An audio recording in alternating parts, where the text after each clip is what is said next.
காஞ்சி நகரம் முன்னாடி மகேந்திர சக்கரவர்த்தி காலத்தில் இருந்த மாதிரியே கலைமகளும் திருமகளும் சந்தோஷமாக கொலுவீற்றிருக்க பெரிய நகரமாகவே இப்போவும் இருந்துச்சு. தெருவோட 2 பக்கத்துலையும் கம்பீரமான மாட மாளிகைகள் இருக்க வீதிகளில் எப்பவுமே ஜேன்னு மக்கள் கூட்டமும் வண்டிகளும் ரதங்களும் பல்லக்குகளும் போயிட்டு வந்துட்டு இருக்கும்.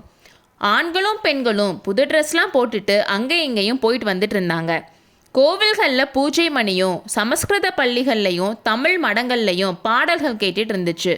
சிற்ப மண்டபங்களில் கல் கல்ன்ற ஒளியும் நடன மண்டபங்களில் ஜல் ஜல்ன்ற ஒளியும் கேட்டுச்சு. இப்படி மக்கள் கூட்டம் நிறைஞ்சு இருக்க வீதிகளில் அப்பப்போ போர் உடை போட்ட வீரர்களை பார்க்க முடிஞ்சிச்சு. அந்த வீரர்கள் அவங்களுக்கு ஆப்போசிட்டில் வர வீரர்களை பார்த்துக்கிறப்போ ஒருவரோட கத்தியை இன்னொருத்தர் லைட்டாக அடிச்சுட்டு போவாங்க. அப்படி வீரர்கள் சந்திக்கிற இடமெல்லாம் மாமல்லர் வாழ்க புலிகேசி வீழ்கன்ற கோஷம் கேட்கும். இந்த வீதி வழியாக மாமல்ல சக்கரவர்த்தியோட ரதம் போயிட்டு இருந்துச்சு.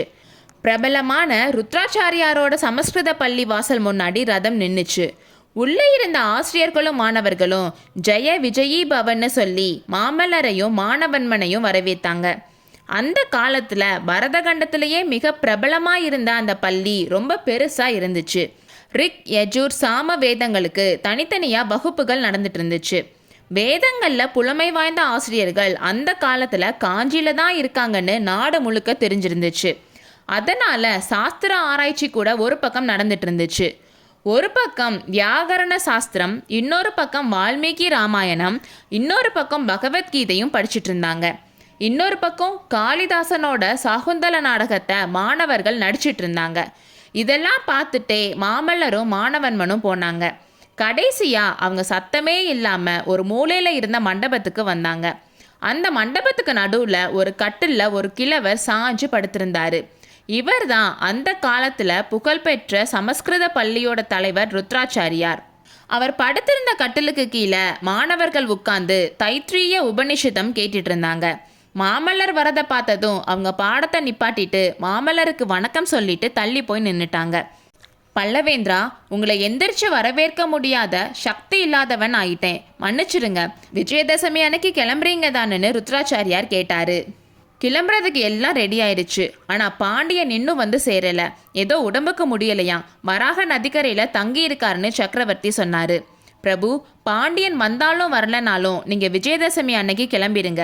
அன்னைக்கு வர கிரக நட்சத்திர சேர்க்கை 1000 வருஷத்துக்கு ஒரு தடவை தான் வரும். ராமபிரான் இலங்கைக்கு படையெடுத்து போனது கூட இந்த மாதிரி ஒரு நாளில் தானே ருத்ராச்சாரியார் சொன்னார். அப்படின்னா ராமபிரான் மாதிரியே நானும் வெற்றியோடு திரும்புவேன்லன்னு மாமல்லர் கேட்டார். கண்டிப்பாக வெற்றியோடு திரும்புவீங்க, ஆனால் அதை பார்க்குற பாக்கியம்தான் எனக்கு இல்லைன்னு ருத்ராச்சாரியார் சொன்னார். குருவே, அப்படி சொல்லக்கூடாதுன்னு மாமல்லர் சொன்னார். அதனால் என்ன, நான் இந்த உலகத்தை விட்டு போனாலும் இந்த காஞ்சியை என்னால் மறக்க முடியாது. மாமல்லரே, நீங்கள் வாதாபிலேருந்து திரும்பி வர நாளில் நான் உங்கள் அப்பா மகேந்திர சக்கரவர்த்தியும் கூட்டிகிட்டு இந்த பள்ளிக்கு மேலே வந்து நிற்பேன். நாங்கள் 2 பேரும் தேவலோகத்தில் இருக்க பாரிஜாத பூக்கள் தூவி உங்களை வரவேற்போம் என்று ருத்ராச்சாரியார் கூறிய போது மாமல்லரின் கண்கள் கலங்கி கண்ணீர் கசிந்தது. அடுத்த அத்தியாயத்தில் சந்திப்போம்.